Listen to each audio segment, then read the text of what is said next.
بسم اللہ الرحمن الرحیم۔ سپریم کورٹ آف پاکستان میں اب تک کی کچھ اہم ڈیولپمنٹس ہوئی ہیں، ان پر ہمارے ساتھ سینئر کورٹ رپورٹر وسیم ملک موجود ہیں۔ ایک تو عمران خان نے آج عدم اعتماد کیا چیف جسٹس آف پاکستان پہ۔ سپریم کورٹ آف پاکستان میں سابقہ ادوار کے مطابق چڑھائی نہیں کی، یہاں پولیٹیکل ورکرز بھیج کر ججز کو بلیک میل نہیں کیا، ان ریٹن جو ایک پڑھی لکھی ڈیموکریٹک طریقہ کار ہے وہ اپنایا ہے۔ اس کے بعد دبئی لیکس کے حوالے سے بھی وسیم بھائی سے بات کریں گے، اور اس کے ساتھ آج جو انٹرا کورٹ اپیلیں عمران خان نے واپس لینے کا کہا ہے، اس کے ملکی سالمیت پر کیا ثمرات ہوں گے وہ بھی وسیم بھائی سے بتائیں۔ وسیم بھائی ڈیٹیلن بتائیے گا پہلے تو، آج عمران خان نے عدم اعتماد کا جو ہے وہ اظہار کیا، ٹاک شوز میں ان کی جو لیگل ٹیم ہے وہ کرتی رہی ہے، اندر نہیں کرتی تھی جب وہ جج کے سامنے پیش ہوتے تھے۔ اس پر ذرا قوم جاننا چاہتی ہے۔ اچھا، سب سے پہلے تو بہت شکریہ آپ کا، آپ نے سپریم کورٹ میں ہونے والی آج کی یعنی آج 10 جولائی ہے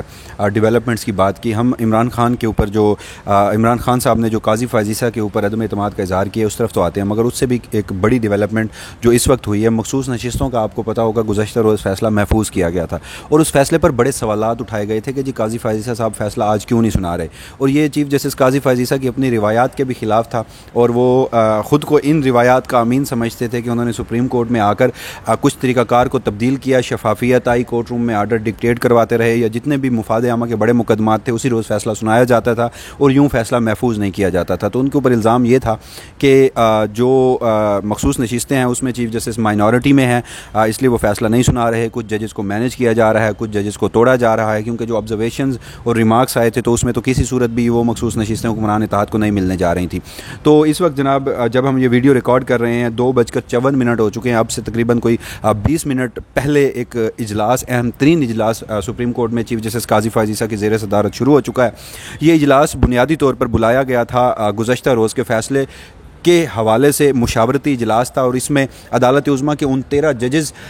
نے بیٹھنا تھا سر جوڑ کر، اور طے ہونا ہے کہ آرڈر آف دا کورٹ کیا ہوگا، کیونکہ یہ ایک روٹین کا طریقہ کار یہ ہوتا ہے کہ جب بھی فیصلہ محفوظ کیا جاتا ہے بینچ میں جتنے بھی ارکان ہوتے ہیں وہ پھر بعد میں بیٹھتے ہیں، اور وہ جو درخواست ہوتی ہے اس پہ ہر جج اپنا جو مائنڈ سیٹ اس نے اپلائی کیا ہے، اس کی جو اپروچ ہے وہ بتاتا ہے۔ تو اب 13 ججز بیٹھے ہیں، ان 13 ججز نے بیٹھ کر فیصلہ کرنا ہے، ہر جج نے وہ فیصلہ بتانا ہے کہ کون وہ ہے جو پاکستان تحریک انصاف کو مخصوص نشستیں دینا چاہتا ہے، کون جج ہے جو سمجھتا ہے کہ یہ مخصوص نشستیں سنی اتحاد کونسل کی ہیں، کون سے ایسے ججز ہیں جو یہ سمجھتے ہیں یا ان کی اپروچ یہ ہے یا ان کے جو کانسٹیٹیوشنل لینس سے انہوں نے وہ جو ایک پروپورشنل ریپریزنٹیشن ہے اس کی تشریح یہ کی ہے کہ الیکشن کمیشن آف پاکستان کا فیصلہ درست ہے کہ یہ نشستیں حکمران اتحاد کو ملنی چاہیے، یا کچھ ججز ایسے بھی ہیں جو یہ سمجھتے ہیں کہ نہ حکمران اتحاد کو ملیں، نہ سنی اتحاد کونسل اور پاکستان تحریک انصاف کو ملیں، یہ مخصوص نشستیں خالی رکھی جائیں۔ تو یہ تمام تر معاملات اب ڈسکس ہوں گے، اور اب یہ اجلاس جاری ہے، اور ممکنہ طور پر ذرائع کا یہ بتانا ہے کہ اگر آج کے روز یہ طے ہو جاتا ہے، آرڈر آف دا کورٹ طے ہو جاتا ہے ابھی آنے والے 1-2 گھنٹوں میں، تو پھر ممکنہ طور پر شام کے اوقات میں مغرب کی نماز کے بعد یا مغرب کے وقت کے بعد جیسے ہی شام ڈھلتی ہے تو یہ فیصلہ آج کے روز سنا دیا جائے گا۔ تو یہ ایک بہت بڑی ڈیولپمنٹ ہے، کیونکہ مخصوص نشستیں آپ بھی جانتے ہیں کہ یہ وہ کیس ہے جس نے ملکی سیاست کے رخ کا تعین کرنا ہے، ملکی سیاست کا بھی تعین کرنا ہے اور چیف جسٹس کی ایکسٹینشن کا بھی۔ ایگزیکٹلی۔ تو اب دو معاملات ہیں، ایک طرف ہے ول آف دا پیپل، ججز بیٹھ کر بات کرتے رہے ہیں کہ عوام کی منشا ہے، دوسری طرف ول آف دا پاور ہے جو ہمارے اسٹیبلشمنٹ کی یا دیگر ہمارے اداروں کی یا حکومت کی منشا ہے۔ اب اس میں ایک تیسرا نیا فارمولہ آیا ہے، وہ ہے ول آف ایکسٹینشن۔ تو اب چیف جسٹس قاضی فائزیسہ اور سپریم کورٹ کے وہ 13 ججز، اس میں ہم اونس چیف جسٹس قاضی فائزیسہ پہ نہیں ڈالتے، ایٹ لیسٹ میں نہیں ڈالتا۔ جس روز یہ فل کورٹ بنا تھا تو میرا یہ اپروچ تھی کہ چیف جسٹس قاضی فائزیسہ کا یہ اقدام انتہائی زبردست ہے، اور اس کو ہمیں جو ہے اس کی وہ عزت کرنی چاہیے، اس کی حوصلہ افزائی کرنی چاہیے، کیونکہ یہ بڑا اہم ترین مقدمہ ہے۔ اور چیف جسٹس قاضی فائزیسہ اور وہ جو ہم خیال ججز ہیں جنہیں اب دستخطی گروپ کہا جا رہا ہے کہ چیف جسٹس کا کوئی بھی فیصلہ ہوتا ہے اس پہ وہ دستخط کر دیتے ہیں اور وہ اپنا مائنڈ اپلائی نہیں کرتے، یہ اب بڑی سخت کرٹیسزم کچھ ججز کے اوپر یہ ہونے لگ گیا ہے۔ تو کیوں ہر کیس کا، بڑے کیس کا فیصلہ وہی کریں؟ ہر جج جو کہ جوڈیشری انڈیپینڈنٹ ہے، ججز انڈیپینڈنٹ، اور سپریم کورٹ کا ہر جج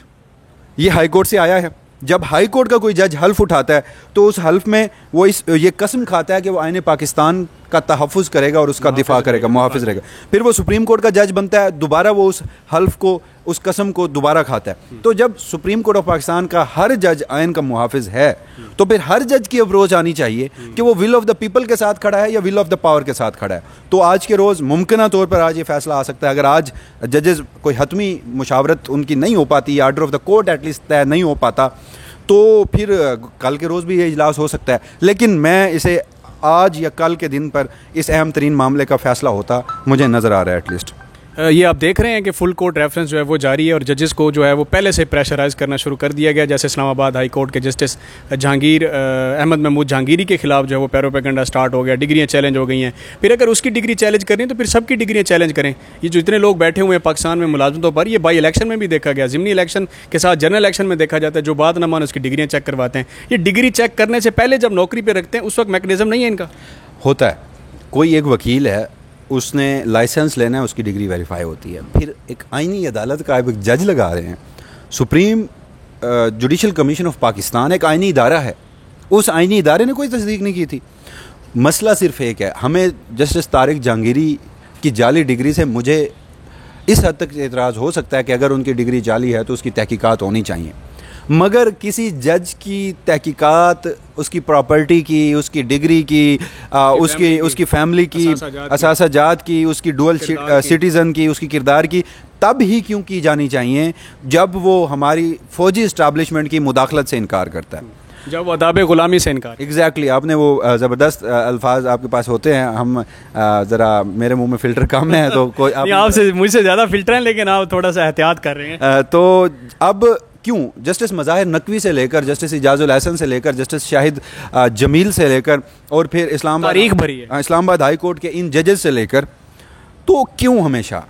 ہمیشہ تب ہی جج کیوں نرغے میں آتا ہے؟ تب تک جج کرپٹ بھی نہیں ہوتا، ایماندار بھی ہوتا ہے، با کردار بھی ہوتا ہے، ڈگریاں بھی اصلی ہوتی ہیں، جب تک ہماری فوجی اسٹیبلشمنٹ کی جو مداخلت ہے۔ اب یہ میں کوئی بات کسی مفروضے کی بنیاد پر نہیں کہہ رہا، فیکٹس پہ کر رہے ہیں، سرکمسٹانشل ایویڈنس سامنے آ چکے ہیں، ججز چیخ کر لکھ رہے ہیں کہ پاکستان تحریک انصاف ہو، 9 مئی کے مقدمات ہوں، جس طرح ہماری خفیہ ایجنسی ISI بڑھ چڑھ کر اس میں مداخلت کر رہی ہے، جب وہ جج اس سے انکاری ہوتا ہے تو پہلے سپریم جوڈیشل کونسل میں ریفرنس دائر ہو جاتا ہے، اس کے بعد میڈیا پر کردار کشی شروع ہو جاتی ہے، لیکن مشرف با اسلام ہوتا ہے، پھر سب کچھ ختم۔ بڑی بدقسمتی یہ ہے کہ کاش جو انصاف کی مسند پہ بیٹھا سب سے بڑا ایک اعلیٰ عہدیدار ہے جو چیف جسٹس پاکستان ہے، وہ اپنی جوڈیشری کے ساتھ کھڑا ہونے کی بجائے ایگزیکٹو کے ساتھ جا کھڑا ہے۔ اس نے اپنی جوڈیشری کے ہاتھ پاؤں باندھ کر اسی ایگزیکٹو کے سامنے پھینک دیا ہے، لیکن سلام ہے ان ججز پر، ان کی جرت کو داد دیجیے کہ وہ اس سارے معاملات کے باوجود بھی، اب اسلام آباد ہائی کورٹ کے ججز نے خط لکھا، انہیں ان سب چیزوں کا پتہ تھا، انہیں پتہ تھا کہ ان کے ساتھ یہ سارے معاملات ہونے ہیں، انہوں نے سب چیزوں کو فیس کرنا ہے، لیکن ریاست کے لیے سٹینڈ لیا، پاکستان کے لیے سٹینڈ لیا، سسٹم کے لیے سٹینڈ لیا۔ آئین پاکستان دیکھیے، جس چیز پر انہوں نے حلف لیا وہ تو اپنے حلف کو بچا رہے ہیں، تو یہ سارے معاملات ہیں۔ اب آ جاتے ہیں آپ کے دوسرے معاملے پر۔ وہ دوسرا معاملے سے جانے سے پہلے اس میں آپ سے گزارش کروں گا کہ ماضی قریب میں یہ دیکھا گیا کہ جو جج پارٹی بنے، فیصلے مرضی کے نہ بلائے، یہاں پر لوگوں کو بلا کے پولیٹیکل ورکرز کو بلا کر سپریم کورٹ پہ چڑھائی کی گئی، ججز کو یرغمال بنایا گیا، مارا گیا، نکالا گیا، دھمکیاں دی گئی۔ عمران خان چونکہ ویسٹرن میں رہا ہے، پڑھا لکھا ہے، اس نے عزت طریقے سے جج کو کہا کہ حضور آپ سائڈ پہ ہو جائے، ہمارا کیس نہ سنیں، اور یہ بنتا بھی ہے، حضرت عمر سے سوال ہو سکتا ہے تو ان سے کیوں نہیں؟ تو اس بارے میں ذرا بتائیے گا کہ اس نے عزت طریقے سے تو انٹرا کورٹ اپیلیں بھی خارج کرنے کا کہا ہے، قاضی پہ عدم اعتماد بھی کیا، اور یہ معاشرت پہ کیسے اثرات ہو کہ انٹرا کورٹ اپیل کی خارج پر جو بیک اینڈ پہ ہیں؟ دیکھیے، اب نیب کے حوالے سے ہم سب کو پتہ ہے کہ پولیٹیکل وکٹمائزیشن کا ایک ادارہ ہے۔ پہلے دن سے پاکستان میں ہر حکومت آتی ہے، احتساب کا نعرہ لگاتی ہے اور اپنے پولیٹیکل اپوننٹس کو، اور یہ ٹول ہے پاکستان کی ملٹری اسٹیبلشمنٹ کا اس سیاستدان کو فکس کرنے کے لیے جو اس لمحہ موجود میں ان کی آنکھ کا تارا نہیں ہوتا بلکہ ان کے اقدامات کے خلاف جا کر، جیسے اب اس وقت جو ہمارے سامنے مثال ہے عمران خان صاحب۔ اب نیب ترمیم کیس میں عمران خان صاحب کا ایک موقف ہے، وہ کہتے ہیں کہ NRO 2 اس وقت کی PDM حکومت نے 9 اپریل کے بعد آ کر خود کو دیا،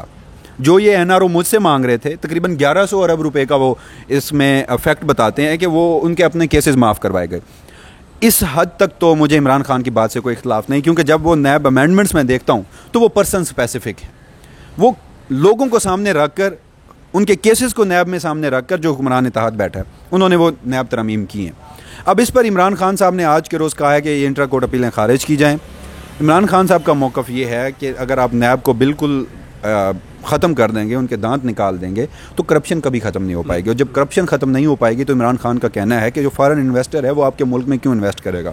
عمران خان کا کنسرن یہ ہے کہ اس وقت جو اکانومی ہے اسے اگر بہتر کیا جا سکتا ہے تو ڈائریکٹ فارن انویسٹمنٹ جو ہے اس سے کیا جا سکتا ہے. تو اسی حوالے سے ایک جواب جمع کروایا گیا ہے. اس جواب میں عمران خان نے یہ بھی کہا ہے کہ جی مجھے جسٹس اطہر من اللہ نے بھی دوران سماعت کہا تھا اور مجھے بار بار کہا جاتا رہا کہ یہ جو نیب ترمیم ہے یہ تو آپ کو الٹا فائدہ دے رہی ہیں, آپ ان کی مخالفت میں کیوں آ گئے ہیں. تو انہوں نے کہا کہ یہاں پہ میں اپنے جو کیسز ہیں وہ عدالت میں لڑوں گا,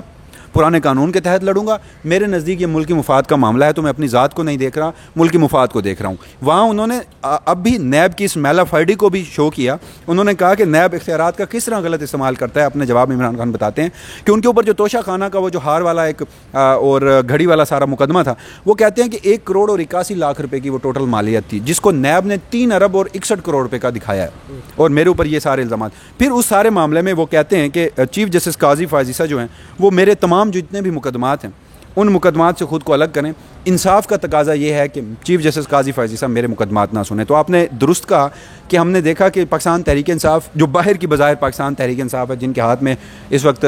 ملک کی سب سے بڑی سیاسی جماعت کی باغ دوڑ ہے, وہ ان کی جو اسٹریٹجی تھی, ایک طرف ان کے پولیٹیکل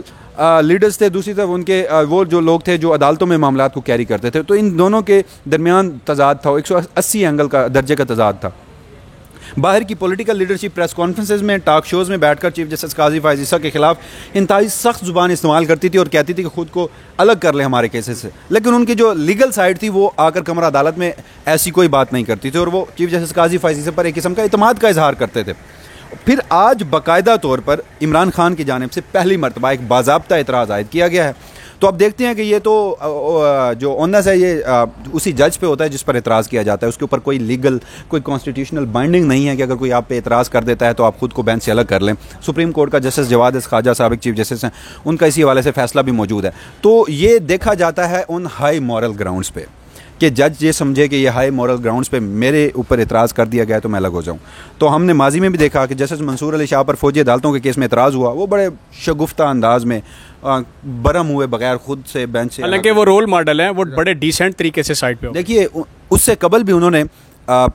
باقاعدہ وفاقی حکومت سے پوچھا کہ جو درخواست گزار جواد خواجہ ہیں وہ میرے ریلیٹیو ہیں, اگر آپ کو مجھ پر اعتراض ہے تو ابھی بتا دیں, میں بعد میں بینچ سے الگ نہیں ہوں گا. اس وقت اٹارنی جنرل نے کہا کہ ہمیں آپ پہ کوئی اعتراض نہیں ہے. 2 سماعتوں کے بعد جب کیس تھوڑا سا مزید سخت ہوتا ہے تو اٹارنی جنرل آف پاکستان کہتے ہیں کہ ہمیں آپ پہ اعتراض ہے. منصور علی شاہ صاحب تب بھی اٹھ جاتے ہیں. پھر فوجی عدالتوں کے کیس میں جسٹس سردار طارق مسعود پہ اعتراض ہوتا ہے, وہ آئین پاکستان کی کتاب ایسے اچھالتے ہوئے کہتے ہیں نہیں ہوتا بینچ سے الگ, جو کرنا ہے کر لو. یہ میں آپ کو ہائی مورل گراؤنڈز کا کہہ رہا ہوں, فیصلہ آپ کی آڈینس لائک ڈس لائکنگ. پھر چیف جسٹس قاضی فائز عیسیٰ پہ گزشتہ دنوں ایک اعتراض ہوتا ہے, وہ جو الیکشن ٹریبیونل کا لاہور ہائی کورٹ کا فیصلہ الیکشن کمیشن نے چیلنج کیا. یہاں پہ پاکستان تحریک انصاف کے اشوکت بسرا اور ان سمیت 8 امیدوار اور ہوتے ہیں. ان کے جو وکیل ہیں نیاز اللہ نیازی صاحب, وہ اعتراض کرتے ہیں تو چیف جسٹس قاضی فائز عیسیٰ اسے عدلیہ کو سکینڈلائز کرنے کے مترادف قرار دیتے ہیں اور برہم بھی ہوتے ہیں. تو اب یہ سارا معاملہ بہرحال ہائی مورل گراؤنڈز کے اوپر ہے. چیف جسٹس قاضی فائز عیسیٰ کی ثوابدید ہے کہ وہ خود کو بینچ سے الگ کرتے ہیں. لاسٹلی وسیم بھائی یہ بتائیے گا کہ ہائی کورٹ کے ججز کے خلاف تو پیروپیگنڈا چل رہا ہے. آج اگر مخصوص نشستوں کا جو فیصلہ ہے وہ پاکستان تحریک انصاف کے حق میں آتا ہے تو یہاں سے کون کون سے ججز ہیں جو سکینڈلائز ہوں گے, جن کی پھر ڈگری چیلنج ہوگی, جن کے گرد گھیرا تنگ کیا جائے گا, یا یہ بھی بیچارے پریشر میں آ کر اور دیکھیں گے کہ نہیں پھر ہمارے خلاف بھی پیروپیگنڈا ہوگا, ہمارے فیملی, یہ بھی اسٹیک ہولڈرز ہیں سوسائٹی کے. تو اس تناظر میں آپ کا سپریم کورٹ کا جج جسٹس اطہر من اللہ وہ تو آلریڈی اس سارے مقدمے کو فیس کر رہے ہیں. ان کی فیملی کی, ان کی بیٹیوں کی تصویریں نکال کر سوشل میڈیا پہ پروپیگنڈا کیا گیا. اگر ان ججز کے خلاف اس وقت جو ہمارے پاکستان میں موجودہ ڈاکٹرائن ہے, جس طرح ایگزیکٹو اور عدلیہ ایک دوسرے کے آمنے سامنے ہیں,